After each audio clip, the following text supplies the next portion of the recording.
Vivant, vivant, mon sauveur est vivant. Oui, vivant pour toujours, il a dans son amour versé en moi sa vie et son retour, car Jésus est vivant. Chante Alléluia, que mon sauveur est vivant. Alléluia, chante Alléluia, que mon sauveur est vivant. L'Éternel règne, Il est majestueux. L'Éternel règne, il est saint de force. L'Éternel règne, il est sur son trône pour la durée des temps. Amen. Pour la durée des temps. Amen. Dieu est puissant dans les lieux célestes. Ses témoignages sont véritables. La sainteté convient à sa maison pour la durée des temps, pour la durée des temps, pour la durée des temps. Machi l'Adonai,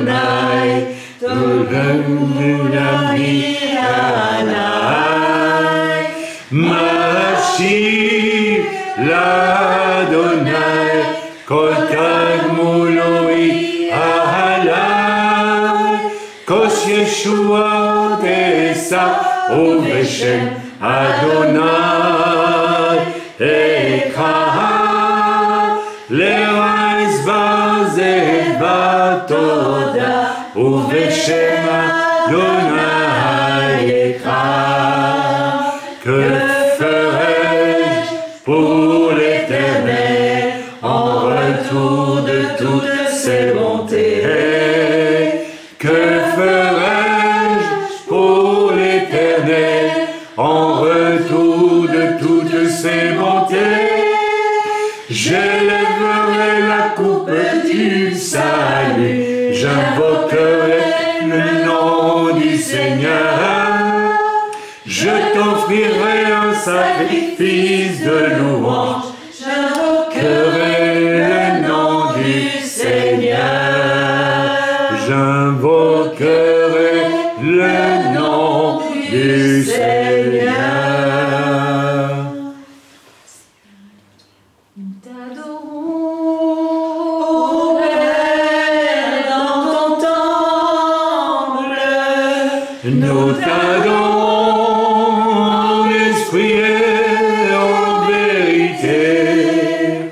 Tu habites nos louanges, nous t'adorons en esprit et en vérité, car un jour près de toi vaut mieux que 1000 ailleurs. Je désire habiter dans ton temple, car un jour près de toi vaut mieux que 1000 ailleurs. Je désire habiter dans ta maison, Seigneur. Je désire habiter dans ta maison, Seigneur. Atza halinu, atza halinu, atza halinu, atza halinu, atza halinu, atza Atzalinu, Kvod Arashnu, Ve'am Zaranu, Kvod Arashnu, Ve'am Zaranu, Avalot Lo Katzanu, Avalot Lo Katzanu. Alléluia, béni soit le Seigneur. Allez, le précédent, mon cher Arnaud. Naramu, Naramu, Naramu, Ami, Naramu, Ami, Naramu, Naramu, Naramu, Ami, Naramu, Ami, Israël, Israël, Israël a ouvi, Israël, Israël, Israël a ouvi. Faisons silence, s'il vous plaît. Faisons silence, soyons à l'écoute du roi HaKodesh, du Saint-Esprit, de l'Esprit de Dieu. Celui qui se mouvait déjà au-dessus des eaux quand Dieu commençait à créer toutes choses. Le même esprit qui dirigea Abel dans son sacrifice et qui ne dirigea pas Caïn dans le sien. Le même esprit qui traverse toute l'histoire des hommes avant Israël, qui a fait que Noé a entendu la voix de Dieu et a construit son arche, et que les hommes se sont moqués de lui, parce qu'ils ne connaissaient pas l'Esprit de Dieu. Le même esprit qui a traversé toute l'histoire du peuple d'Israël, qui ne l'a pas toujours écouté. Le même esprit qui est descendu à la Pentecôte, le même esprit qui nous dirige, le même esprit qui est là pour nous convaincre de péché, de justice et de jugement, nous dit l'Écriture. Ô éternel Dieu Tout-Puissant, merci pour le jour où tu m'as convaincu de péché, fondamentalement coupé de toi, pécheur, perdu, où tu m'as parlé de ta justice, de ton jugement. Mais Seigneur, comme tu es venu vers moi et que je t'ai accepté comme mon sauveur, et c'est ton esprit qui a fait cette œuvre dans mon cœur, je n'ai pas été placé sous ton jugement, ni sur ta justice. Mais ton jugement et ta justice sont tombés sur Yeshua, sur Jésus, ton Fils, qui a été donné en rançon pour moi. Et depuis, ton esprit plane sur le monde et annonce l'éternel même message du salut, de la rémission totale de nos fautes et de l'appel à vivre une vie nouvelle qui va nous amener sur un chemin où nous allons de plus en plus ressembler à celui qui est notre modèle parfait, Jésus, Yeshua, HaMashiach. Nous écoutons le Seigneur.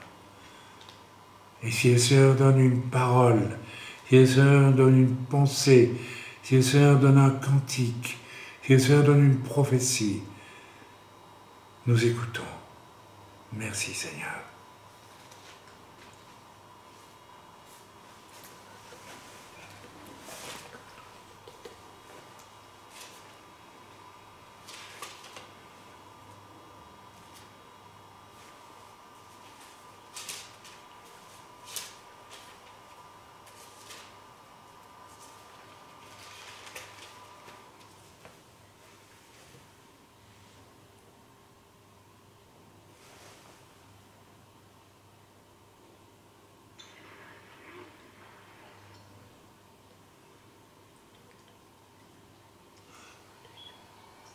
Amen. Moi, j'ai reçu une parole du Seigneur, le psaume 57, qui est fatalement destiné à une personne qui a besoin d'entendre ce psaume 57. Je sais que vous allez sourire, parce que... Au chef des chantres, ne détruis pas. Dieu ne détruit pas. Hymne de David, Amelech, le roi David. lorsqu'il se réfugia dans la caverne poursuivi par Saül. Saül voulait le tuer, le persécuter, le détruire, le réduire à néant. Il fallait qu'il disparaisse, puisqu'il avait été appelé à devenir le futur roi d'Israël. Donc Saül savait très bien que David allait le remplacer. Donc il ne le voulait pas. Et David de crier à Dieu, « Aie pitié de moi, oh Dieu, aie pitié de moi, car en toi mon âme cherche un refuge. Je cherche un refuge à l'ombre de tes ailes, jusqu'à ce que les calamités soient passées. Je crie au Dieu très haut, au Dieu qui agit en ma faveur. Il m'enverra du ciel le salut, tandis que mon persécuteur se répand en outrage. » C'est là, ce qui veut dire pause. Dieu enverra sa bonté et sa fidélité. Mon âme est parmi des lions. Je suis couché au milieu de gens qui vomissent la flamme, au milieu d'hommes qui ont pour dents la lance et les flèches, et dont la langue est un glaive tranchant. Oh là là. Élève-toi sur les cieux, ô Dieu, que ta gloire soit sur toute la terre.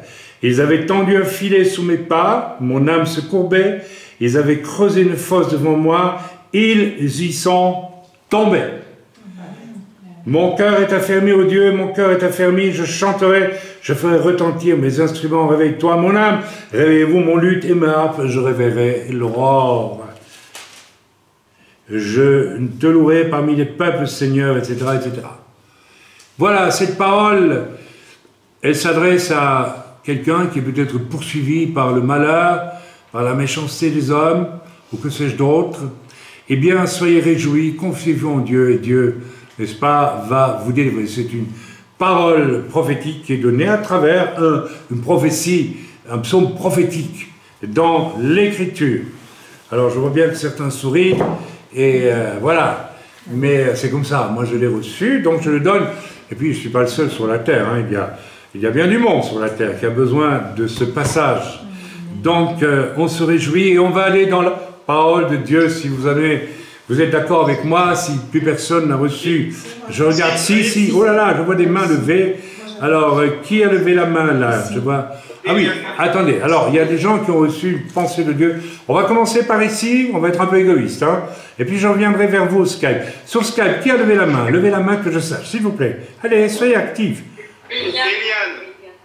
Ah, c'est Eliane, d'accord. Alors, Priscilla. Alors, le psaume 18, versets 2 à 3. Donc, elle a reçu le psaume 18, versets 2 à 3. Oui. Essayez de le lire à très très haute voix pour que ce soit enregistré, s'il vous plaît. Je t'aime, ô Éternel, ma force, Éternel, mon rocher, ma forteresse, mon libérateur, mon Dieu, mon rocher, où je trouve un abri, mon bouclier, la force qui me sauve, ma haute retraite. Amen. Amen. Donc, ça va un peu dans le même sens. Donc, c'est une parole qui vous encourage. Donc, relisez. Donc, c'est vous qui écoutez ce message ce matin, le psaume 18. Si vous sentez que vous avez besoin d'être fortifié, encouragé, vous lisez le psaume 18 du verset 1er au verset 3. Voilà. Quelqu'un d'autre a levé la main, c'est Daniel. Vas-y, Daniel. C'est bien de vous lever quand vous faites quelque chose. Comme ça, on vous entend bien. Je ressentais de la part du Seigneur qu'il faut ouvrir son cœur en écoutant ce message parce que c'est crucial dans les temps qui viennent. Vous avez le cœur rabougri. Vous ne regardez pas aux choses de Dieu, mais vous regardez votre cœur, il est rabougri et vous n'êtes pas arrosé parce que vous n'êtes pas en disposition d'être arrosé. Donc ouvrez votre cœur maintenant. Amen. Donc une exhortation, ça s'appelle c'est une parole prophétique, pas dans le sens de prophétiser, d'encourager, n'est-ce pas? C'est ce qu'on appelle le don de prophétie. C'est très différent du ministère de prophète. C'est une parole qui encourage, qui peut être donnée en langue et traduite, mais ici elle est donnée directement en français. Et il dit, vos cœurs sont rabougris et ne sont pas disposés au royaume de Dieu. Et le Seigneur vous demande d'écouter parce que c'est crucial ce soir. Effectivement, vous savez, Dieu nous parle, Dieu nous parle, Dieu nous parle, Dieu nous parle, jusqu'au jour où Dieu comprend que vous n'en voulez pas et il n'insiste plus. Et c'est normal. Si vous essayez de sauver un ami de faire des grosses bêtises, vous allez lui dire une fois, deux fois, trois fois, 5 fois, Et à un moment donné, vous ne pouvez rien faire, il le fait quand même. Ok, il le fait, c'est tout. Avec Dieu, c'est la même chose. Donc, je sens aussi, ressens depuis des mois maintenant, que Dieu nous interpelle sérieusement. Bon, enfin, c'était déjà le cas avant, mais d'une manière très particulière. Et il n'est pas dit que cette interpellation va continuer éternellement si vous ne la prenez pas au sérieux. Donc c'est à chacun d'entre nous de vérifier notre réelle disposition de cœur à écouter ce que Dieu veut nous dire. Quelqu'un d'autre a levé la main? Non? Ici? Non? Tout le monde a... Alors, Eliane, vas-y Eliane, je t'écoute. Ma chère Eliane. J'ai reçu un chant, Shimra Kadosh. Shimra Kadosh. Oui. Peut-être on peut le chanter. Arnaud va nous le mettre sur le prompteur, je ne sais pas comment on appelle ça. Shimra Kadosh. Shimra Kadosh. Oui, à force d'être loin de Jérusalem, mon hébreu se matine de choses. Bon, alors tu l'as trouvé ou pas? Voilà. Le voilà. Shimra Kadosh, Ohel Elyon. Bon, nous allons pas seulement le chanter, nous allons le lire. Ton nom est saint, ô Dieu très haut. Tu es puissant, prince de paix. En toi, Seigneur, je me confie, car pour toujours ton nom est un. Echad. Adonai, mon roi Mashiach, ô Dieu très haut, je te chanterai. Ô prince de paix, j'ai confiance en toi. Chaque jour, j'espère en toi. Shimcha Kadosh, Ohel Elyon, Ata Gibor, Osar Shalom, Becha Eftach, Adonai, Ki le'olam, Shimcha Echad, O Adonai, Malki Mashiach, Ohel Elyon, Lecha Hashira, Osar Shalom, Becha Batafti, Kol Hayom, Lecha Kiviti, Kol Hayom, Lecha Kiviti. Amen. Nous allons aller dans la parole de Dieu et nous allons écouter non pas la parole de Dieu, lecture de la Bible, que très souvent nous lisons sans l'écouter. Il y a des passages d'écriture où il est dit, je pense que c'est Jésus qui dit, n'est-ce pas, ils verront mais ils ne verront pas. Ils entendront mais ils ne comprendront pas. Alors nous n'allons pas seulement lire la parole de Dieu, nous allons essayer de comprendre la profondeur, une des profondeurs de sa signification, parce qu'il y a une telle richesse toujours dans la Bible, lorsque nous lisons le Tanakh ou le Brit Hadasha, l'Ancien Testament, le Nouveau Testament. J'aime pas ces expressions-là. Je trouve que Tanakh et Brit Hadasha sont plus appropriés. Nous lisons Matthieu chapitre 20, et d'emblée, Matthieu chapitre 20, versets 7 à 34, nous allons les lire ensemble. Le titre de ce message sera, encore une fois, repentance, partie, je ne sais pas combien, on va faire à la partie 5 à peu près, partie 5. Là, ça fait 5 fois, 5 semaines où Dieu nous parle de repentance sous des aspects, sous une phénoménologie, une manière, des aspects, des points d'attaque différents, sur des choses différentes.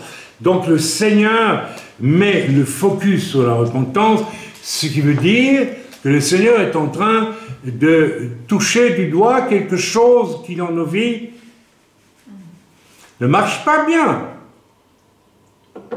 Donc il est vraiment nécessaire d'être intelligent et de se dire, si Dieu insiste tant sur la repentance, c'est qu'il y a matière. Repentance partie 5. Et le titre de ce message sera « La pensée de Dieu ». La pensée de Dieu à tous égards. Et les nôtres sont totalement opposés par nature. Et donc, devenir un homme ou une femme sauvé, puisque nous sommes ennemis de Dieu par nature, nous sommes pécheurs. La Bible dit, tous sont pécheurs, ils sont privés de la gloire de Dieu. Donc, Dieu aurait pu laisser cet antagonisme en l'état et se séparer de l'humanité une fois pour toutes, depuis la chute. Il n'a pas fait. Mais, nous pouvons dire, ok, j'accepte que Dieu est venu pour me sauver, mais rester dans une dynamique de comportement et d'être, une façon d'être, qui est absolument à l'opposé de Dieu. Dès lors, c'est très étrange. C'est un peu comme si je faisais partie de l'armée française avec un uniforme de l'armée allemande en 40. Vous trouveriez ça bizarre, n'est-ce pas? Donc je peux être un chrétien avec un uniforme d'une personne du monde, ennemi de Dieu, et dire que je fais partie de la maison de Dieu. Il y a un passage que j'ai lu cette semaine, que vous avez lu aussi, n'est-ce pas, d'un homme qui appelle aux noces. C'est une image des noces de l'agneau, bien sûr, où Dieu nous appelle d'une façon plus large, du festin spirituel auquel Dieu nous appelle dans l'éternité. Et les gens appelés aux noces ne sont pas prêts. L'un va soigner ses bêtes, l'autre s'occupe de son champ, l'autre fait ceci, l'autre fait cela. Alors le Seigneur dit, allez les longs des haies, allez chercher vraiment les paumés, quoi, et faites-les rentrer dans... Et alors le festin commence, et là se trouve parmi les gens qui festoient au festin de Dieu, se trouve un homme dont la robe n'est pas parfaitement blanche.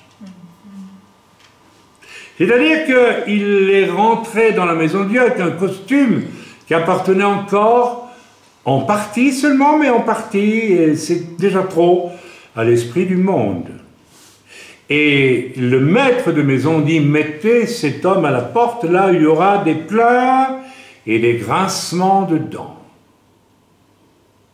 Et donc je répète le titre du message, la pensée de Dieu, l'être de Dieu, l'exemple de Dieu à travers Yeshua et sa mort à la croix, où il prend sur lui notre péché, de manière à ce que notre péché soit pardonné, ce qui est une chose inouïe. Dieu lui-même vient s'offrir en rançon pour nous. Mais Jésus, il est Dieu, il est divin. Dieu lui-même a dit, je viens moi-même en rançon pour sauver ces hommes-là. Cette pensée de Dieu, cette manière d'être de Dieu est à l'opposé de ce que nous pensons. L'homme naturel pense à sa peau, pense à son plaisir, pense à sa petite sécurité de minable, pense à lui, mais ne pense pas du tout à donner sa vie pour les autres, ni pour Dieu. Or, il n'y a pas d'autre chemin possible, et il n'y a aucun bonheur possible, écoutez bien ce que je vous dis, que de donner sa vie à Dieu et de la donner pour les autres. C'est là que l'on atteint une joie, une félicité qu'on ne peut obtenir en aucune façon. Alors nous avons donc le choix entre la poursuite de nos petits plaisirs, de nos avantages, de ce qui nous plaît, en faisant un petit peu de bricolage religieux par-ci par-là. Et dès lors, nous sommes un Français qui fait la guerre avec un uniforme de l'armée allemande. Je trouve que l'image est bien, hein? Ok. Cette lecture nous démontrera, dans Matthieu 20, verset 34, à quel point la pensée de l'homme, le choix de l'homme en lui-même, même chez les disciples du Seigneur, les propres disciples de Jésus, là au chapitre 20, fonctionne encore sur des valeurs tellement fausses par rapport à ce que Jésus leur dit et leur montre, par rapport au chemin que Jésus montre, eh bien, qu'ils en sont tellement éloignés. Les disciples du Seigneur, ils vont devoir découvrir ce que signifie être le disciple de Jésus et mourir à soi-même. Et c'est quelque chose qui ne se fait pas un jour de temps en temps, en faisant une bonne œuvre, n'est-ce pas? Non, c'est un état d'esprit, un état d'être qui est choisi une fois pour toutes et qui doit demeurer. Égal. Même si parfois c'est un peu pénible, ou même très pénible. Mais on reste dans cette marche qui nous mène à la ressemblance de Christ lui-même. C'est pas moi qui le dis, c'est l'Écriture. Éphésiens 4, relisez. Ok, donc, si les disciples de Jésus ont dû comprendre, rappelez-vous l'épisode quand Pierre dit à Jésus, ah non, tu ne vas pas mourir, c'est pas possible, tu te rends. Jésus lui annonce qu'il va mourir, qu'il va être trahi, qu'il va être crucifié, qu'il va ressusciter. Et Pierre lui dit, non. La réaction de Jésus est terrible.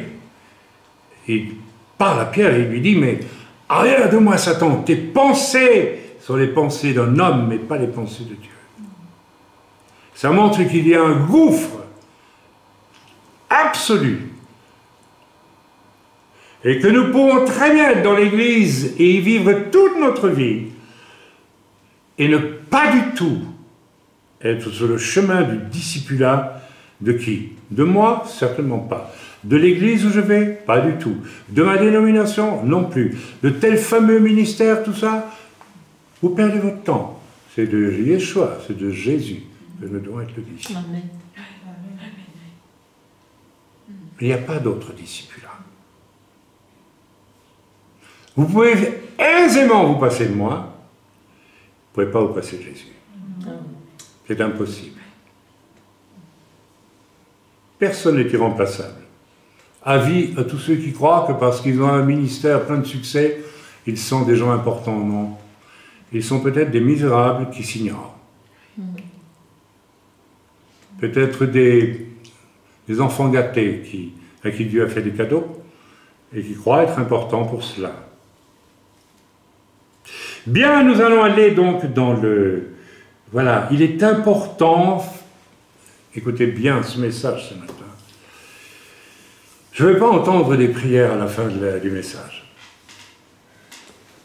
Pas ce genre de prière, je te demande pardon, il faut... Parce que vous savez, je ne sais pas si vous êtes comme moi, mais il faut que nous devenions fatigués du christianisme à la petite semaine. La petite repentance, vous savez, toutes les semaines, j'améliore un peu, mais je vais pas au bout des choses, hein, non, surtout pas. Je vais donner un peu le champ, je vais chipoter un petit peu. Je vais enlever, j'enlève le casque allemand de mon uniforme, et je mets un casque français. Mais tu as toujours un uniforme de l'armée allemande, et ça ne change rien, c'est encore plus ridicule. Et plus tu vas enlever, peut-être les épaulettes de l'uniforme allemand, et tu vas les remplacer par des françaises. Alors tu deviens vraiment un clown.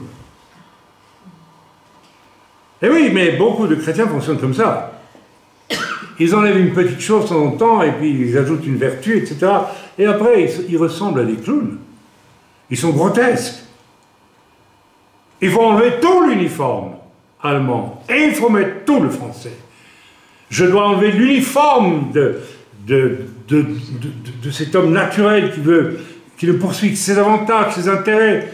Pire que ça, sa sensualité, sa liberté, son orgueil et tout ce qui le conduit pour revêtir la nature de Christ. Et en plus, cette nature de Christ, il n'y a rien à faire pour la revêtir. Elle vient toute seule. Là où je me défais de ma nature charnelle, la nature de Christ vient. C'est la puissance de Dieu qui a donné sa vie pour moi et qui a ressuscité.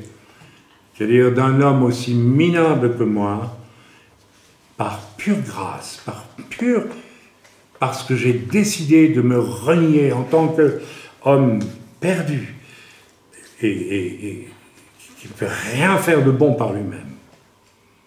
Alors par grâce, Dieu fait cette chose inouïe. Dans ma nudité, il m'habille de lui-même, de Jésus, de la nature. Je ne deviens pas Jésus, je ne deviens pas Dieu. Je crois qu'il est écrit dans la Bible, ne savez-vous pas que vous êtes des dieux? Ça veut dire quelque chose, ça veut dire que nous sommes appelés à devenir sauvés par Yeshua, des hommes et des femmes à la ressemblance de Yeshua. Waouh, nous allons lire Matthieu 20, chapitre, j'ai dit quoi moi, 17 à 34. 17 à 34. Bien, nous lisons donc.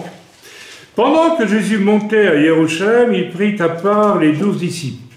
Il prit à part. S'il les prend à part, c'est qu'il veut leur dire quelque chose d'essentiel. Combien de fois Dieu nous dit une chose essentielle et nous n'entendons pas? Et nous n'écoutons pas, parce que nos cœurs sont habités de tant de choses qui prennent une place considérable et qui ne me permettent pas d'entendre. Moi, si j'écoute un morceau de musique classique de Jean-Sébastien Bach, parfois de Mozart aussi, enfin, ou de n'importe qui, et qu'il y a des personnes qui bavardent autour de moi, j'arrête d'écouter la musique, ou je leur demande d'écouter, aller bavarder à côté, j'écoute. Notre être peut être habité de tant de choses qui m'empêchent d'entendre la musique sainte de Dieu qui parle. Et Dieu parle. C'est terrible. Essayez d'écouter un admirable morceau de, je ne sais pas, de musique. Essayez d'écouter l'adagio de la cinquième de Mahler, qui est un chef-d'œuvre de lenteur, de beauté sidérale. C'est quelque chose de... Et puis écoutez ça avec votre fils qui écoute du DJ ou je ne sais pas quoi à côté. C'est de la folie pure, vous ne pouvez pas. Mes amis, c'est une image. Nous sommes habités de tellement de peur, de crainte, de machin, de trucs, de choses. Mon petit plan de carrière, ma vie, etc. Ça fait du bruit. Tu ne peux pas entendre la voix de Dieu. Tu ne l'entends pas. Tu n'entendras jamais comme ça. Jésus prit ses disciples et les mit à part. Loin du bruit de la foule, des gens qui causent du prix du cochon, non, c'est en Israël. Du prix du mouton, etc. Que sais-je, moi? Vous savez, les gens, quelquefois, je dis, c'est très curieux, je comprends, je dis pourquoi je dis souvent à certaines personnes qui parlent, courte, vite, allez droit au but, parce que vous bavardez beaucoup trop, et moi je veux entendre la musique, je veux entendre Dieu. C'est pas pour rien qu'il y a des gens qui se retirent dans le silence pour entendre la voix de Dieu. Moi je crois que on doit pouvoir le faire, de temps à autre. Le plus souvent possible. Je ne dis pas qu'il faut passer sa vie, parce que là, ça peut devenir un petit peu... c'est facile, quoi. On continue la lecture. Et il leur dit en chemin, voici, nous montons à Jérusalem, et le Fils de l'homme, c'est-à-dire lui, c'est intéressant de discuter, de détailler ce que veut dire ici le Fils de l'homme, mais on ne va pas... Fils de l'homme sera livré aux principaux sacrificateurs, c'est-à-dire aux Kohanim Gdolim, les souverains sacrificateurs qui officiaient sur le mont du Temple, qui notamment, à Yom Kippour, vous connaissez l'histoire, hein, et avec eux les Lévites. Il va être livré aux chefs religieux. Et là, nous avons une indication terrifiante. Donc ça veut dire qu'on peut être d'éminents chefs religieux et combattre Dieu lui-même. Et l'histoire nous le montre sans cesse. Ce n'est pas une garantie que d'être juif et d'aller au mont du Temple pour les sacrifices. Ce n'est pas une garantie d'être chrétien, d'aller à l'église. Ce n'est pas pour ça que l'on est sûr d'être le disciple du Dieu vivant. Il y a une nuance terrible. Et on est souvent même l'ennemi de ceux qui vont suivre le Dieu vivant. Il n'y a rien qui excite plus la jalousie, le mal-être, lorsque des religieux rencontrent, n'est-ce pas, un héros de la foi, comme cette jeune fille que nous avons parmi nous, je ne vais pas la citer, Moi, je ne suis pas jaloux d'elle. Hein. Je lui dis, oh là là, Seigneur, qu'elle continue, elle continue, elle continue. Mais les hommes religieux ne supportent pas. Hein. Quand vous faites, vous, petit bout de chic, comme on dit en Belgique, des choses qu'ils ne sauraient jamais faire eux-mêmes. Ah là, ça, tu n'avais pas le droit de le faire. Par ton engagement, par ton amour de Dieu, tu es en train de révéler mon non-engagement, alors que j'ai toutes les marques religieuses extérieures. Et le Fils de l'homme, dit Yeshua, sera livré aux principaux sacrificateurs et aux scribes, les scribes, ceux qui rédigeaient les rouleaux de la Torah. Ils le condamneront à mort et le livreront aux païens pour qu'ils se moquent de lui, le battent de verge et le crucifient. Et le troisième jour, il ressuscitera. Bien, on continue à lire jusqu'au verset 34. Alors la mère des fils de Zébédée s'approcha de Yeshua avec ses fils et se prosterna pour lui faire une demande. Je ne sais pas si vous réalisez déjà le contraste. Jésus vient donner le programme. Un programme, il donne la clé spirituelle essentielle de sa venue sur la terre. Et puis on lit tout de suite après que la mère des fils de Zébédée, Zébédée c'était un homme qui avait 2 fils, qui étaient disciples de Jésus, elle s'approche, on ne sait même pas si c'était disciple de Jésus, elle s'approcha de Jésus avec ses fils et se prosterna pour lui faire une demande. Il lui dit, que veux-tu? Ordonne, lui dit-elle, que mes 2 fils que voici soient assis dans ton royaume, l'un à ta droite, l'autre à ta gauche. Vous vous rendez compte? Il vient d'annoncer le programme essentiel de toute sa venue sur terre. Il donne une ligne, il donne le départ d'un chemin qu'il va traverser lui avant nous tous et qu'il, par essence, nous devons suivre aussi. Le dépouillement du tout pour suivre le Seigneur. Je parle ici de l'orgueil, je parle aussi de bien des choses, mes ambitions et tout ce qui s'en suit. Et cette femme, tout ce qu'elle trouve à dire, moi je voudrais une promotion pour mes fils. Hein. D'accord? Une fois qu'ils seront au ciel, un à ta droite, un à ta gauche. J'aurais pu dire au moins les 2 à ta droite, et puis ils alterneront tous les jours, quoi. Hein. D'accord? Non, il faut les 2 côtés, hein. Rien que ça. Préoccupation, mais complètement.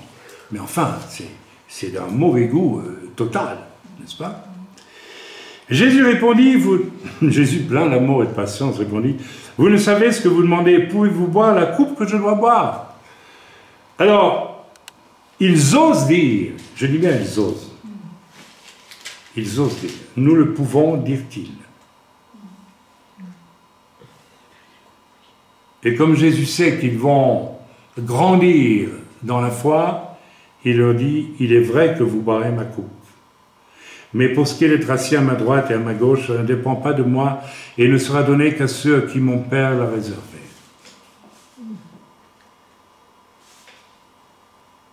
Vous savez, quand vous lisez ça, vous êtes jeune chrétien, vous dites « Ah, j'espère que j'y serai ». N'est-ce pas? Oui.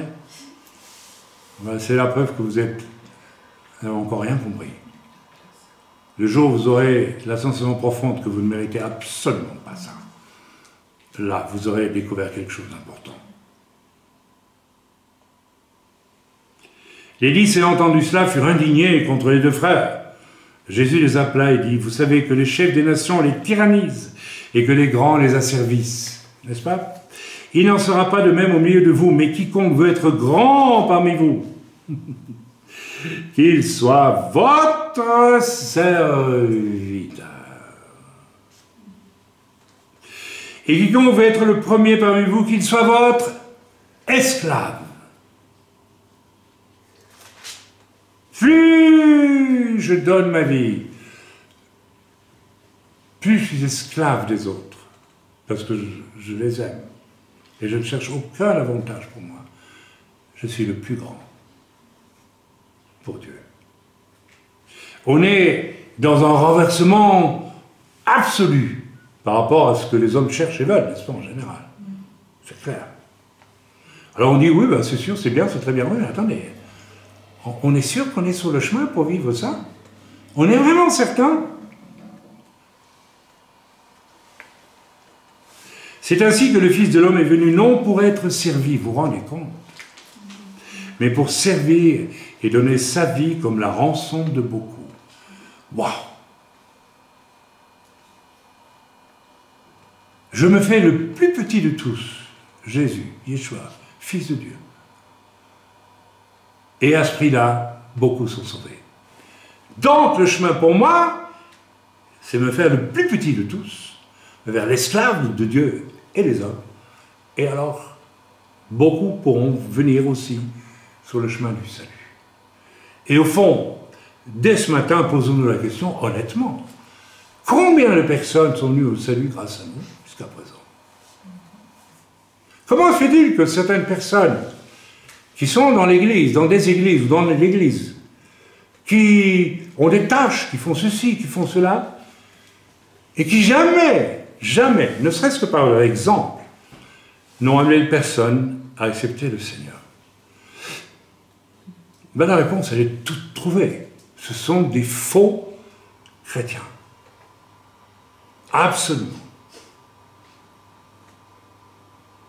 Celui qui suit le modèle qui est Jésus, qui est l'esclave des autres, qui est l'esclave de Dieu, qui renonce à lui-même en réalité, celui-là, il acquiert la nature de Jésus et il va obtenir les mêmes résultats. C'est quasiment scientifique, c'est mathématique, c'est inévitable.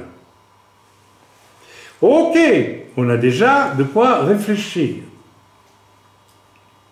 Il faut donc ce matin, à travers le message, non pas que nous disions oui, je vais en entendre un petit peu contre moi, ou je vais être pris, je vais demander pardon, et puis bon, vivement la semaine prochaine, non.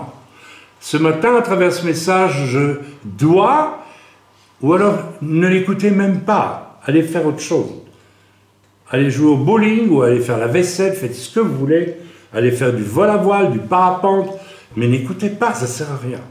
J'écoute aujourd'hui pour savoir où j'en suis moi. C'est ça qui compte. Bien. Jésus annonce tout ce qui va advenir. Je vais être trahi par les religieux qui vont vouloir se débarrasser de moi parce qu'ils sont jaloux en fait.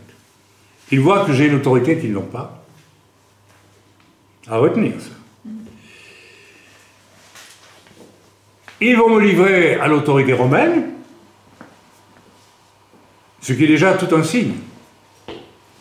Si les pharisiens, les sacrificateurs qui ont voulu que Jésus disparaisse, ils ont voulu, ils pouvaient le faire entre juifs. Mais selon la logique, ben voilà, on ne pouvait pas le crucifier. Donc on l'a livré aux Romains en disant, celui-là, il se prétend le roi des Juifs. Hé, Romains, c'est vous les patrons ici. Il dit qu'il est le roi des Juifs, donc il est dangereux pour vous. Hein. Crucifiez-le, parce que nous, on aime Rome. Alors que dans leur cœur, il n'avait qu'une envie, c'est que Rome détale, ce qui était logique. Vous voyez un peu l'hypocrisie, la noirceur, le mensonge dans tout ça. Les hommes religieux. Ah. Les hommes religieux qui ne marchent pas sur le chemin étroit que Jésus nous propose. Le chemin étroit qui mène au salut est étroit et resserré, dit l'Écriture. Beaucoup s'en approchent, très peu le prennent. Très peu. Beaucoup d'appelés, dit l'Écriture, peu d'élus. C'est pas moi qui le dis, c'est la Bible. Jésus annonce tout ce qui va lui advenir. Et sa résurrection.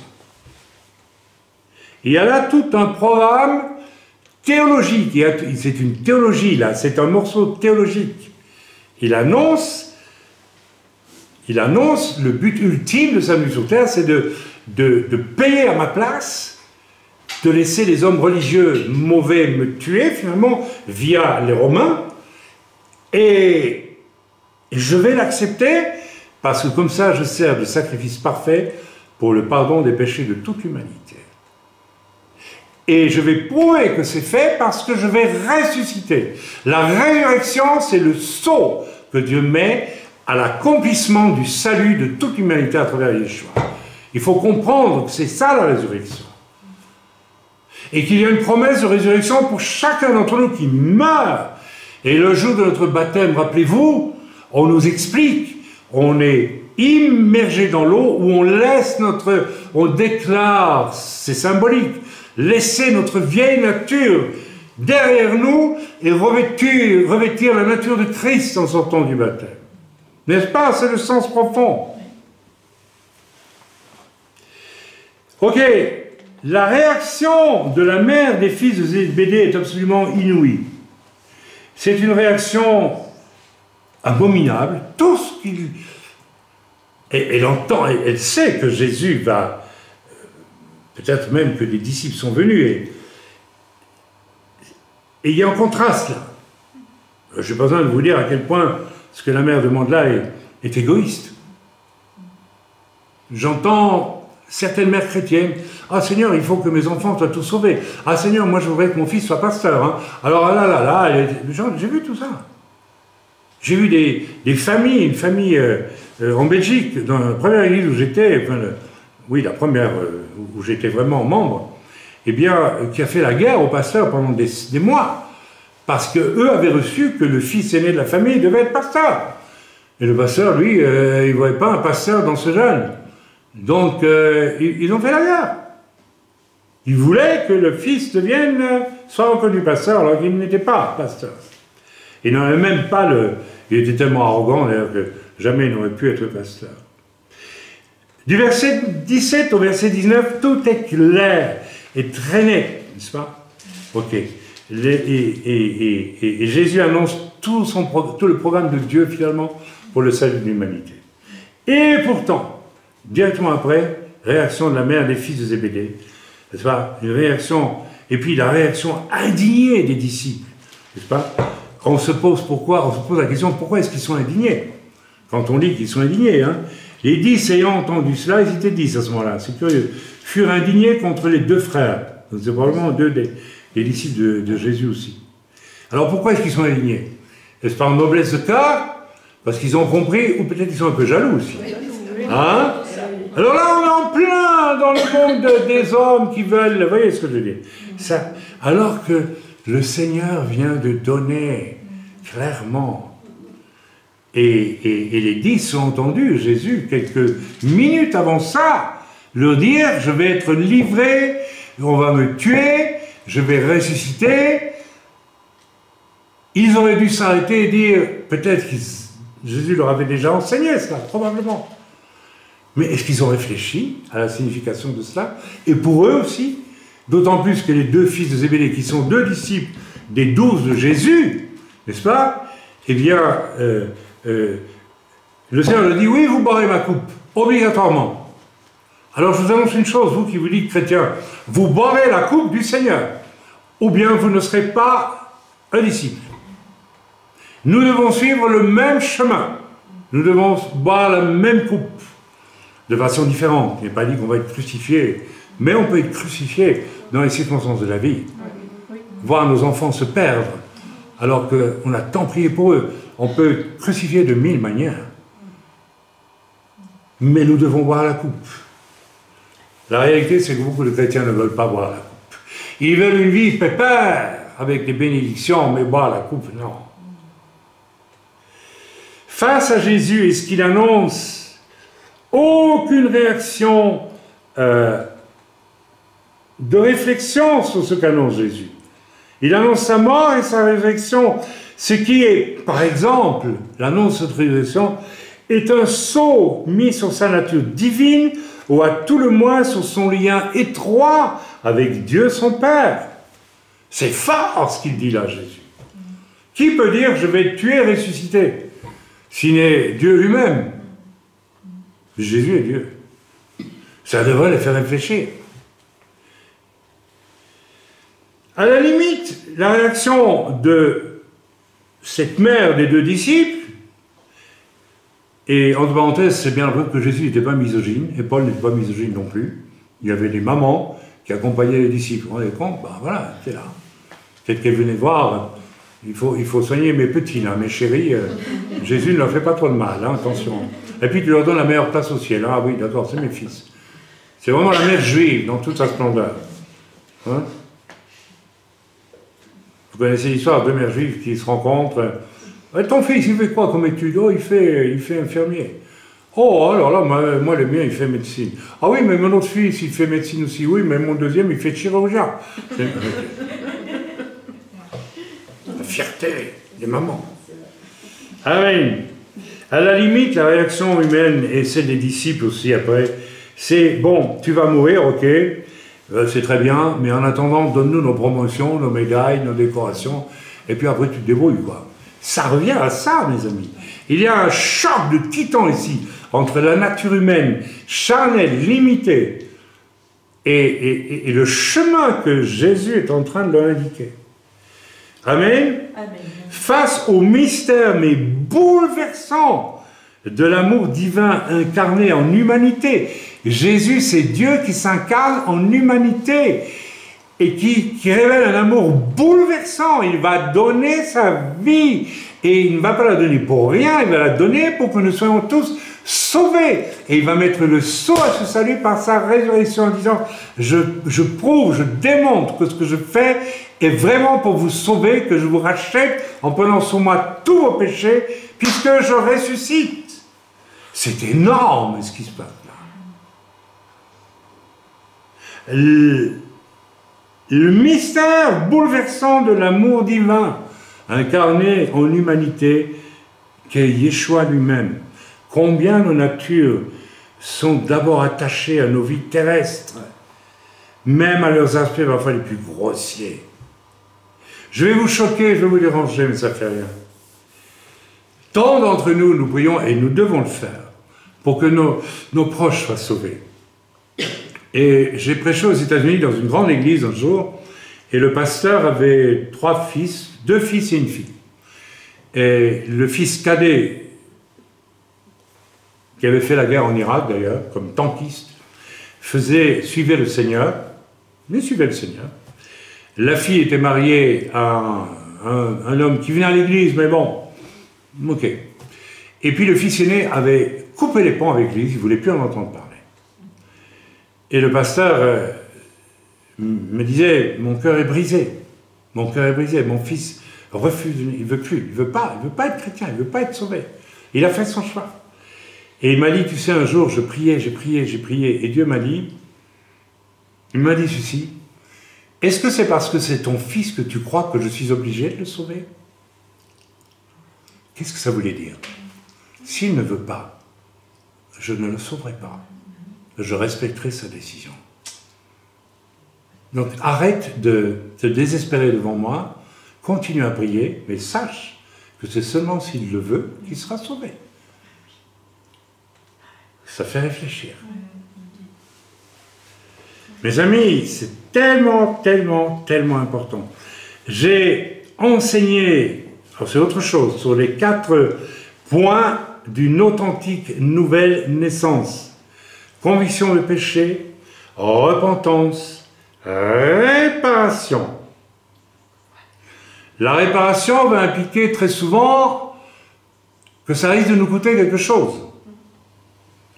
Vous vous rappelez cet homme dans la maison duquel Jésus est entré? C'est tout un voleur. Et puis il va être bouleversé par le témoignage de Jésus. Et il va vouloir se mettre en ordre à Dieu. Qu'est-ce qu'il va dire? Ce que j'ai volé, je le rendrai 4 fois. Chez lui, la réparation était loin. C'est-à-dire que son cœur a dit, je répare. Mes amis, j'ai vu plein d'exemples où j'ai constaté que, n'est-ce pas, je vais donner le meilleur des cas. On reconnaît son péché, je vois ça parmi les chrétiens. Parfois, il faut beaucoup de temps pour y arriver. Hein. On se repent, on vraiment se repent, c'est bien, et on se repent du fond du cœur. Et on veut même aller trouver les personnes qu'on a blessées, leur demander pardon. Je l'ai fait à ma conversion, quand le Seigneur m'a dit, tu as fait du mal à telle et telle personne, par tes paroles, par ceci, par cela, va et demande-leur pardon. Mais là où immédiatement où je savais que je pouvais réparer, restaurer, je l'ai fait aussi, sans hésiter. Alors ce que l'on voit, il peut y avoir des gens qui voient leur péché, qui veulent se repentir, alors c'est très bien en apparence, mais quand on arrive à la réparation, vous ne les entendez pas. Ça veut dire quoi? Ça veut dire qu'il y a une lâcheté phénoménale. Je veux que Dieu voie que j'ai demandé pardon. Je veux le faire parce que c'est important, mais je répare rien. Quand je me suis converti, j'ai dit, Seigneur, il y a des choses que je ne peux pas réparer. Le Seigneur m'a dit, l'important n'est pas là. L'important, c'est ce que tu veuilles réparer. Que dans ton cœur, il y a ce désir pur, ce désir sans restriction. Et de tout ton cœur, tu as dit, je veux essayer de réparer, je veux faire quelque chose. Mais quand quelqu'un dit qu'il se repent et qu'il n'ouvre pas la bouche pour dire, je vais réparer, même s'il ne peut pas réparer, mais au moins exprimer l'intention de réparer, il prouve par là qu'il n'est pas du tout un disciple du Seigneur. Ça a été prêché 2 fois de suite, les 4 étapes de la repentance. Ceci, mes amis, est extrêmement important. Je ne dis pas ça pour accuser qui que ce soit, parce que je sais que ça peut concerner certaines personnes. C'est parce que je veux que vous preniez conscience que vous marchez devant le chemin étroit, mais vous n'y entrez pas, vous êtes juste religieux. Et en fait, votre confort, votre égoïsme prennent finalement le dessus au moment où il faudrait faire autre chose. La façon dont nous nous repentons jusqu'au bout va révéler aussi si je suis encore attaché à moi, égoïstement, et à ma vie terrestre, ou si je suis en route pour être comme Yeshua lui-même. Que tu le veux ou non, mon frère, ma sœur, tu vas vivre dans le domaine de la repentance, tu vas démontrer si tu es vraiment repenti ou si tu es partiellement repenti pour donner l'impression que tu te repens. Tu peux te tromper ton propre cœur. Si j'ai pris l'habitude de jamais jusqu'au bout et de réparer, ou au moins de dire que j'ai l'intention de réparer, même si je ne peux pas réparer, il y a des choses qu'on ne peut pas réparer. On n'a pas les moyens de le faire. Mais on doit au moins le dire, au moins l'exprimer. Autrement, ça veut dire qu'on ne s'est pas repenti. Ou qu'on s'est repenti pour la forme, pour l'apparence, pour soi. Pour soi. Je me dis, je veux que tout le monde sache que moi, je suis un bon chrétien, je me suis repenti. Hypocrite. Si Jésus était devant toi, ou si Jean-Baptiste est devant toi, il dirait hypocrite. Hypocrite, tu es un lâche, tu es un menteur, tu es une menteuse. Tu es abondant de paroles de repentance, mais dans les actes, non. Parce que ça risque de tu réfléchis, tu dis, oui, mais voilà, là je peux pas, donc je vais me taire. Pourquoi te taire? Pourquoi ne pas dire, je te demande pardon d'avoir fait ce que j'ai fait là, je ne suis pas sûr que je pourrai jamais réparer, mais ça, je suis tout cœur avec toi, et si jamais je trouvais le moyen de réparer, je le ferais. Vous voyez? Mais le silence, il vous révèle. Il vous révèle. On continue. Admirons, s'il vous plaît, le royaume où Jésus nous invite, lui. Pas de temps en temps, mais tout le temps. Relisons les versets 24 et 25. Nous l'avons lu. Les 10, ayant entendu cela, furent indignés contre les 2 frères. Jésus les appela et dit, vous savez que les chefs des nations les tyrannisent, etc. Et que les grands les asservissent. C'est l'image de l'homme sans Dieu. Je veux dominer, je veux être le chef, je veux m'assurer mon bien-être, je veux créer mon petit royaume sur terre, moi. Et pour ça, éventuellement, je domine les autres, etc., etc. Que sais-je? On continue la lecture. Il n'en sera pas de même au milieu de vous, mais quiconque veut être grand parmi vous, qu'il soit votre serviteur. Et quiconque veut être le premier parmi vous, qu'il soit votre esclave. C'est ainsi que le Fils de l'homme est venu, non pour être servi, mais pour servir et donner sa vie comme la rançon de beaucoup. Donner sa vie. Dans la repentance, je dois donner ma vie pour me repentir. Je dois aller jusqu'au bout. Si j'ai fait du tort à quelqu'un, je répare. Et si je ne peux pas réparer, je me repens de ne pas pouvoir réparer. Je demande pardon. Si je fais du tort à quelqu'un, Je ne peux pas me contenter de demander pardon à Dieu. Ah, j'ai demandé pardon à Dieu. Je vais dire à la personne, même si je ne peux pas réparer, je te demande pardon de ne pas pouvoir réparer. Mais le silence, mes amis, il vous révèle. Il vous révèle. Alors, ces versets 24, 25 et 28, c'est simple à la lecture, mais c'est décisif. Pour Yeshua, ça veut dire donner sa vie en rançon. Ça veut dire je paye en me donnant pour tous. Je suis la rançon versée pour votre rachat à tous. Je disparais, je coule, je meurs par amour pour vous, pour nous. Pour que l'autre vive, pour que l'autre vive. La conversion authentique nous sera révélée à travers un test semblable. Lisons verset 28. C'est ainsi que le Fils de l'homme est venu non pour être servi, mais pour servir et donner sa vie comme la rançon de beaucoup. Donner sa vie implique une repentance qui va jusqu'au bout aussi. Jésus a donné sa vie jusqu'au bout. Nous sommes au bénéfice honnête de ce salut à partir du moment où nous allons jusqu'au bout aussi. Et dans notre repentance notamment. Autrement, c'est de la frime. C'est du mensonge. C'est grave. C'est très grave. C'est de l'amour selon Dieu dont il est question. Et, n'est-ce pas, si nous lisons la suite, il est admirable. Jésus, immédiatement, met en pratique. Regardez, au verset 29. Lorsqu'ils sortirent de Jéricho, une grande foule suivait Jésus. Et voici deux aveugles assis au bord du chemin entendirent que Jésus passait et crièrent « Aie pitié de nous, Seigneur !» Deux aveugles. « Aie pitié de nous, Seigneur, fils de David !» Pardonnez-moi. La foule, les reprenait pour les faire taire. Mais ils crièrent plus fort « Aie pitié de nous !» Seigneur, fils de David.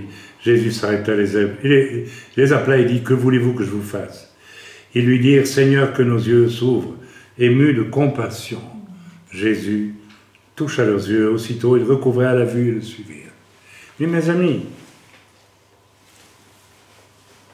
Jésus ne se révèle que déjà du temps de son vivant dans l'attention portée aux autres et jamais à lui. Quand Jésus dira à ses disciples qui veulent le suivre, le Fils de l'homme n'a même pas une tanière, on n'a même pas une pierre pour poser sa tête. Il ne se plaint pas. Il dit par là, attention, vous voulez me suivre, vous devez savoir qui vous suivez. Mais Jésus avait à sa disposition des légions d'anges. Il avait à sa disposition toute l'autorité du ciel. Ah ouais, il faut choisir un royaume ou l'autre. On a l'un ou l'autre. Et Jésus était heureux de faire ce qu'il a fait, y compris à l'idée d'aller sur la croix et de mourir pour nous. Jésus avait une paix en le faisant. Je ne dis pas que ça a été agréable, ni facile, pas du tout. Mais il avait la paix parce qu'il faisait ce qu'il savait devoir faire. Là, il y a un message pour des tonnes et des kilotonnes de chrétiens. Arrêtez de chercher uniquement ce qui vous plaît et vous amuse. Et tâchez de trouver la paix de Dieu en vous, en faisant ce que Dieu attend que vous fassiez. Troquez vos petits plaisirs de rien du tout sur cette terre au vrai bonheur qui consiste à être approuvé de Dieu dans ce que vous dites, dans ce que vous faites. Il est là, le seul vrai bonheur. Tant de chrétiens sont comme la mère des fils de Zébédée, n'est-ce pas? Et tant d'autres sont comme cette foule ignoble. Deux aveugles crient, Seigneur, fils de David, aide-nous. Ça veut dire, prie pour nous. Ils ont entendu parler de Jésus. Et que dit la foule? Vous, les aveugles, là, fichez-nous la paix, hein. Laissez-nous notre vedette. On n'a pas de temps pour vous, hein. C'est notre vedette, c'est notre gourou, c'est notre maître, c'est celui qui va nous élever par sa sagesse. On va devenir des super spirituels. Mais foutez-nous la paix, les aveugles. On n'a pas de temps pour vous. La chiennerie à l'état pur. Et c'est ça le cœur de l'homme. Les disciples qui suivent Jésus sont dans cet état-là. Est-ce que vous avez réalisé ça en lisant ça? Très souvent, on a prêché ce passage en disant, regardez, Jésus a quand même... Oui, mais regardez l'état d'esprit des gens qui suivent, même les gens qui suivent Jésus. Mes amis, nous avons ça dans l'Église aujourd'hui. Écoutez, c'est très simple. Combien de chrétiens s'occupent vraiment d'offrir le minimum de leurs ressources pour faire vivre un pasteur? Combien de pasteurs, j'en ai connu, qui font une dépression nerveuse après 10 ans. Comme on dit, on appelle ça comment maintenant? Un burn-out. Parce qu'en plus de s'occuper d'une église, il faut qu'ils aillent travailler. Vous travaillez 24 heures sur 24, vous, dans votre vie. Mais ça va à l'église. J'ai connu une église comme ça, dans un pays européen. Il y avait des riches dans cette église. Mais le pasteur, oui, bon. Voilà, c'est quoi? C'est la bougie qui brûle le jour du culte, et puis on est content, on a fait notre job, on est sauvé puisqu'on a été écouter la bougie qui brûle. Elle brûle littéralement sur place. Elle meurt sur place à cause de l'égoïsme des chrétiens. Mes amis, tant d'entre nous fonctionnons comme ça. Dieu, réserve-moi la meilleure place. Fais que toute ma famille soit sauvée. Même ceux qui ne veulent pas être sauvés, tu fais quelque chose. Oh Seigneur, oui, tu vas faire quelque chose. Tu vas twister un truc, tu vas faire... Ah, baguette magique, crac. Mais non. Alors ça devient la seule obsession. Moi, ma famille, etc., mes biens, que sais-je, etc. Combien de chrétiens, n'est-ce pas, ont prié pour que Dieu leur donne une deuxième voiture, une deuxième... J'ai entendu ça. Qu'il est long le chemin qui nous mènera de cet état limité à nous-mêmes, nos petits intérêts immédiats, n'est-ce pas, avec une vue si courte sur les choses, n'est-ce pas, le chemin qui nous fera passer de là à la nature de Yeshua. Mais j'ai une bonne nouvelle à vous annoncer. Vous pouvez passer en une seconde. Tout dépend de la façon dont vous choisissez d'accepter le salut en Jésus. En une seconde. J'ai déjà donné mon témoignage. Je sais que toute personne qui fréquente l'Église va avoir un jour rendez-vous avec ce point terrible, où sa nature mauvaise va être révélée, n'est-ce pas? Notamment le fameux orgueil. Eh oui, tant qu'il est là, le Seigneur, vous imaginez que le Fils de Dieu avait une once d'orgueil pour être dénudé, roué de coups, humilié par des soldats romains, c'était pas des Juifs, qui lui ont mis une couronne d'épines, qui lui ont mis un manteau, alors il avait le dos déchiré, il était nu, c'est terrible. Et puis il était nu sur cette croix. Il n'y avait pas un cache-texte, hein. Vous imaginez quelle humilité il a fallu au Fils de Dieu pour accepter ça. Et nous, on garderait une once de fierté dans nos vies, mais on comprend que c'est absolument inconciliable, que ça ne peut pas aller ensemble. C'est l'un qui doit disparaître ou l'autre. J'ai bientôt fini mon message. Mes amis, là, nous sommes face à ce que Jésus appelle le chemin étroit qui mène à la vie, ou le chemin large qui mène à la perdition. Je n'ai pas besoin de vous rappeler la parole de Dieu qui dit qu'il est plus difficile un riche de rentrer dans le royaume des cieux qu'un chameau de passer par le chalumeau. Beaucoup ne veulent pas passer par ce passage resserré où toute ma nature s'effondre devant Dieu parce qu'elle est mauvaise par définition. Ou alors on n'a plus besoin d'église, on n'a plus besoin de Jésus, on n'a plus besoin de Dieu. Si je suis bien comme ça, pourquoi serais-je sauvé? De quoi serais-je sauvé? Je suis sauvé de moi, d'abord. C'est la première chose à sauver, c'est ma propre vie. Mes amis, attention, donc il faut que nous fassions attention, parce que là, nous devons savoir où nous en sommes. Est-ce que j'ai vraiment mis les pieds sur le chemin étroit, qui est resserré, dit l'Écriture, tout étroit. Mais ce chemin-là, c'est Yeshua lui-même. les Juifs avaient déjà amené cette notion d'un chemin sur lequel nous devons marcher. Le mot Torah veut dire chemin sur lequel je marche. La Torah, donc les 5 premiers livres de la Bible, ce qu'on appelle le Pentateuque, n'est-ce pas? C'est un chemin qui me conduit. Et nous savons qu'il nous conduit à celui qui a accompli parfaitement la Torah. C'est Yeshua. Friedrich Nietzsche, le poète et le philosophe allemand, fils de pasteur, a dit, et c'est la raison pour laquelle il a abandonné le christianisme, si les chrétiens avaient vraiment pratiqué l'enseignement fondamental de Jésus, toute l'humanité aurait été sauvée depuis longtemps. C'est pas un imbécile qui vous a dit ça. C'est un homme qui savait de quoi il parlait.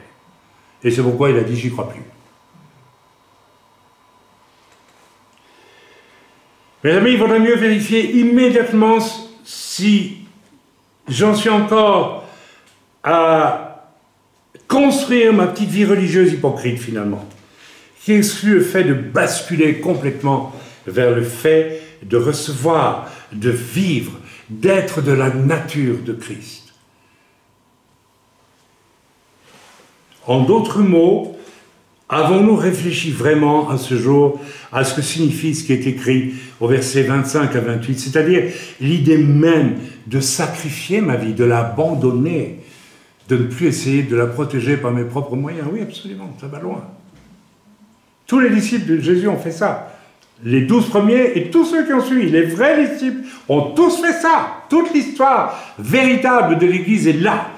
Celui qui ne passe pas par là n'est pas dans l'Église. Il est un mercenaire. Et comme le dit l'Écriture, le mercenaire, quand il vient des problèmes, il détale. Vous connaissez ce genre de chrétiens qui disent « je vais aller évangéliser ».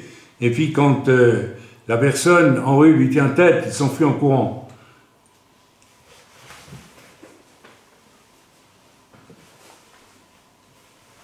L'idée même de sacrifier ma vie pour laisser Dieu l'utiliser absolument en toute liberté. Voilà le départ du chemin étroit qui va nous permettre d'accomplir vraiment toute la loi, résumée par Yeshua lui-même, dans 2 choses. Tu aimeras le Seigneur de tout ton cœur, de toute ta pensée, de toute ta force, de tout ton esprit. Ça veut dire, tu accepteras de sacrifier ta vie afin que Dieu l'utilise comme il veut lui. Pour sa gloire à lui. Pour le salut des âmes autour de toi. C'est facile de dire que j'aime Dieu. Tu peux prouver. Comment tu prouves que tu aimes Dieu? Tout le monde peut dire j'aime Dieu de tout mon cœur, de toute ma force. Ah, c'est prédication, c'est prêcher ça. Et après, il faut prouver. Moi, je sais que ma femme m'aime, je l'ai prouvé 100 fois. Et elle sait que je l'aime aussi parce que je lui ai prouvé 100 fois. N'est-ce pas? Oui. Amen. Et tu aimeras ton prochain comme toi-même. Et ce commandement vaut le premier, dit l'Écriture. Ça veut dire, tu es prêt à sacrifier ta vie pour l'autre. Tu abandonnes. Et on retrouve, si vous voulez être le premier, devenez l'esclave des autres. Voilà le chemin. Et c'est là que je dis ouvertement devant tous, la majorité des femmes que je connais dans l'œuvre, elles sont les esclaves de Jésus. Oui. Elles souffrent. Elles voient des hommes pénibles, égoïstes, orgueilleux, prétentieux, tout. Elles ne sont pas heureuses. Mais elles prient. Elles se sont faites esclaves pour le Seigneur. Vous avez choisi la bonne part, mais ça je le dis devant tous. Il y a plus de femmes qui marchent sur le chemin étroit que d'hommes. Très peu d'hommes. C'est une réalité biblique. Et c'est une réalité de terrain. Alors qu'est-ce que signifie, je répète, je pêche, je fais du tort à autrui, je reconnais ma faute, je me repens en parole, mais quand il s'agit de réparer, bouche cousue, des pleurs. Ça signifie que je suis juste un comique. Je ne suis pas du tout quelqu'un de réel. J'ai pris ces exemples-là, mais je pourrais prendre 1000 exemples qui montrent que mon christianisme est purement religieux, mais n'est pas du cœur. Repentons-nous, car si je suis, n'est-ce pas, concerné par ce qui vient d'être dit dans ce message, je suis peut-être devant le chemin étroit, le fameux chemin étroit, vous savez, que Jésus a pris avant moi. C'est pas un chemin. Les Juifs espéraient que Jésus incarne le Messie qui rétablirait la royauté d'Israël. Ça, c'était le chemin large et spacieux. Et Dieu viendra rétablir Israël en tant que nation protégée par lui à son retour. Mais avant ça, on va souffrir en Israël. Hein. C'est dit dans l'Écriture aussi. Non, Jésus amenait un autre royaume, d'un chemin très resserré, très étroit, qui impliquait le sacrifice de sa vie. Et c'est le chemin sur lequel il nous invite à marcher. Alors ce matin, repentons-nous, car si je suis concerné par ce qui vient d'être dit, que je me rends compte que je ne suis pas sur ce chemin étroit, et que peut-être je suis devant le chemin étroit, mais je n'y marche pas. Vous vous rappelez l'exemple du jeu de piste tantôt? Je peux être devant le début du jeu de piste et jamais prendre le jeu de piste. Et puis je retourne au camp. Mais j'ai raté tout le parcours. Mes amis, attention, il y a un danger immense là-dedans. Car à force de piétiner devant le chemin étroit pour ne pas m'y engager, parce que je sais que je dois y aller, mais je ne veux pas y aller, je finis par ne plus voir le chemin étroit. Et je m'en éloigne. Si je sais que boire un verre de vin est dangereux pour moi, et que je le bois quand même, ça va.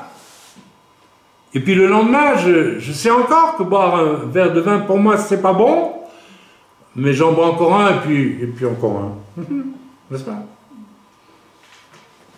Le troisième jour, je sais que je ne dois pas boire le verre de vin, mais je le bois, et je le bois bien. Et au bout d'un mois, je dis, je sais, je ne dois pas le faire, mais moi, je m'en fous. Hein. C'est fait, j'y vais. J'ai trouvé trop de plaisir. Mes amis, attention, parce que lorsque l'on est devant une vérité et qu'on la néglige parce qu'on est faible, et là j'en viens à un message que je voudrais prêcher un jour, nous avons une réalité, c'est que nous vérifions que des femmes, quand elles mettent un enfant au monde, elles passent du statut de jeune fille, même d'adolescente parfois, au statut de femme, qui apprennent le courage, parce que c'est quelque chose de mettre un enfant au monde. Vous le savez, c'est même douloureux, n'est-ce pas? Oui. Nous les hommes, on ne connaît pas ces douleurs. Donc je dirais que je ne m'étonne plus de voir autant de femmes dans les églises, parce qu'elles ont appris le courage. Essayez d'aller arracher un bébé des bras d'une femme qui vient d'accoucher un enfant. Vous n'avez pas intérêt à le faire. Elle va vous arracher les yeux, elle va vous poursuivre jusqu'au bout de la terre, elle va vous démolir.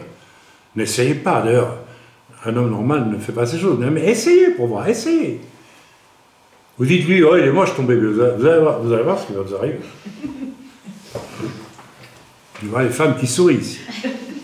La femme apprend le courage en enfantant, vous savez ça? Oui, oui, oui, elle devient adulte. Elle devient adulte. Dans nos sociétés occidentales, les hommes restent d'éternels enfants. Je ne dis même pas des adolescents, des gosses. Il suffit même de les voir dans leur allure physique. Ce sont des adolescents prolongés. Ils ne sont pas sûrs d'eux, ils ont des petites voix gentilles, tout ça, etc. Nous n'avons plus aucun rituel de passage à l'âge d'adulte dans nos sociétés matérialistes, hédonistes, occidentales. Je ne vais pas m'étaler là-dessus. Mais dans toute société bien gérée, vous pouvez faire l'étude. Vous prenez rien que le judaïsme qui décide qu'à 12 ans, un enfant devient bar mitzvah. Ça veut dire quoi? Ça veut dire qu'il est censé connaître la loi. Mais ça veut dire surtout qu'il devient comme les adultes qui sont bar mitzvah. Et donc l'enfant juif qui fait sa bar mitzvah, et qui va revêtir un talit, avant-scène, n'en a pas. Ça veut dire qu'il rentre dans la caste des hommes. Ça veut dire qu'il va développer un courage d'homme. Dans toutes les sociétés primitives, il y a toujours eu ces espèces de rituels de passage de l'âge adolescent et enfant à l'âge d'homme. Et pour ça, on réserve à l'adolescent une épreuve insurmontable pour un enfant. Et l'adolescent va devoir prouver qu'il trouve le courage d'y aller quand même. Et c'est là que se trouve l'essentiel. Cet apprentissage du courage n'existe plus. Quelqu'un me disait ce matin, ben oui, il n'y a même plus de service militaire. Alors, l'armée, c'est tout ce qu'on veut. Moi, j'ai trouvé ça, je me suis ennuyé pendant une année. Mais c'est vrai qu'on y apprend le courage aussi. Moi, j'ai été confronté à des situations terribles, où les gens étaient en train de se tuer entre eux, un coup de fer à passer dans une chambrée. J'aurais pu être là, je vais dire, j'ai rien vu, je m'en vais. Hein. Mais j'ai fait ce que je devais faire. J'ai appris le courage. Quand j'apprends qu'un homme témoigne en rue, à Jérusalem, et qu'il a affaire à des jeunes qui ont fait bar mitzvah, qui sont des juifs qui défendent leur foi. Alors Jésus, pour eux, c'est pas possible. Et qu'ils lui répondent avec un peu de fermeté, et que le bonhomme se retourne et il s'enfuit en courant parce qu'il a peur. Un homme de je sais pas quel âge, qui s'enfuit en courant parce qu'il a peur de jeunes qui lui tiennent tête, alors ils n'ont pas battu, rien du tout, ni menacé. Waouh! Je vous raconte ça pourquoi? Je vous dis ça parce que je crois qu'il est temps que les hommes se rendent compte, dans nos sociétés occidentales, qu'il y a quelque chose qu'ils doivent découvrir, ça s'appelle le courage. Et il est grand temps de vous y mettre. Il est grand temps. Grand temps. Voilà. Piétiner devant le chemin étroit, qui implique le courage, c'est se condamner à ne plus le voir à la fin. Et donc, ben oui. À l'entrée du chemin étroit, il y a un nom qui est inscrit. Jésus. Et toi, tu piétines dessus, je sais que je dois y aller, je sais que je dois y aller, mais tu ne vois plus à la fin. Tu ne vois plus. Et qu'est-ce que tu fais?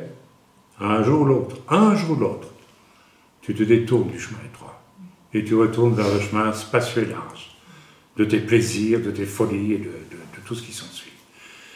Alors attention, ne vous faites pas d'illusions. Si vous n'apprenez pas le courage et si vous ne décidez pas à vraiment marcher sur le chemin étroit, un jour vous le quitterez définitivement.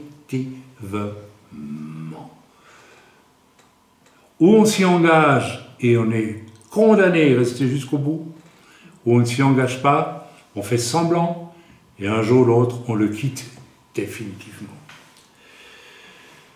Voilà, c'est un message important, que chacun se situe. Nous n'allons pas écouter des prières de repentance et tout ça, non.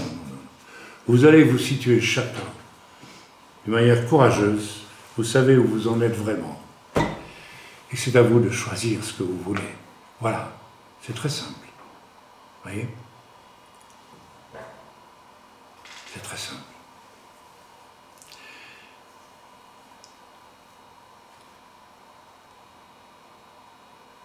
Soyez bénis dans le nom de Yeshua et situez-vous. Je n'ai même pas à cœur de prier pour vous. Je n'ai même pas à cœur de faire une prière, Seigneur, aide-les. Non, non. Nous savons très bien où nous en sommes.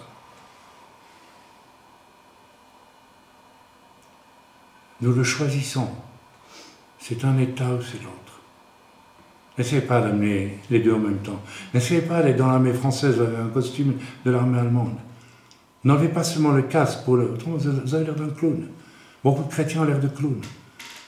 C'est des clowns. C'est ridicule. C'est triste à voir. J'enlève une partie, je deviens une espèce d'animal composite. Oui, je vais à l'église. Non, non.